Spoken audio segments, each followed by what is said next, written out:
রাধে রাধে। ওম নমো ভগবতে বাসুদেবায়। ওম নমো ভগবতে বাসুদেবায়। ওম নমো ভগবতে বাসুদেবায়। শ্রীমদ্ ভাগবত তৃতীয় স্কন্দ স্থানম সৃষ্টি স্থিতি সরব বিংশতি অধ্যায় জড়া প্রকৃতির মৌলিক তত্ত্ব। শ্লোক ২৬। কর্তৃত্বম করণত্বম চ কার্যত্বম চেতি লক্ষণম শান্ত গৌর বিমূঢ়ত্বমিতি বাসেদ অহংকৃতে। অনুবাদ: এই অহংকারে কর্তৃত্ব, কারণত্ব এবং কার্যত্বের লক্ষণ রয়েছে। সত্য, রজ এবং তমগুণের প্রভাব অনুসারে শান্তত্ব, গুরুত্ব এবং বিমূঢ়ত্ব লক্ষণসমূহ তাতে প্রত্যক্ষ হয়। শ্লোক ২৭। বৈকারিকাৎ বিকুর্বাণাৎ মনস্তত্ত্বম অজায়ত ইয়ৎ সংকল্প বিকল্পাবাম বর্ততে কাম সম্ভব।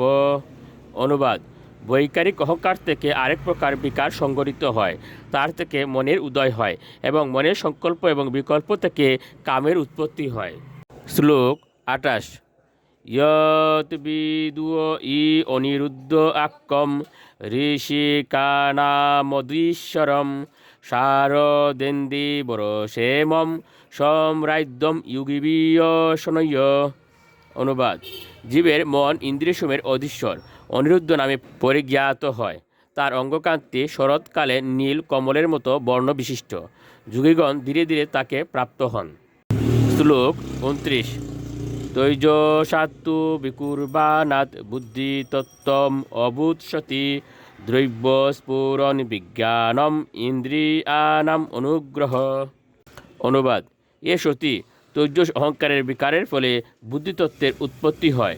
বুদ্ধির কার্য হচ্ছে দ্রব্য যখন গোচরীভূত হয় তখন তাদের প্রকৃতি নিরূপণ করা এবং ইন্দ্রিয়গুলোকে সাহায্য করা।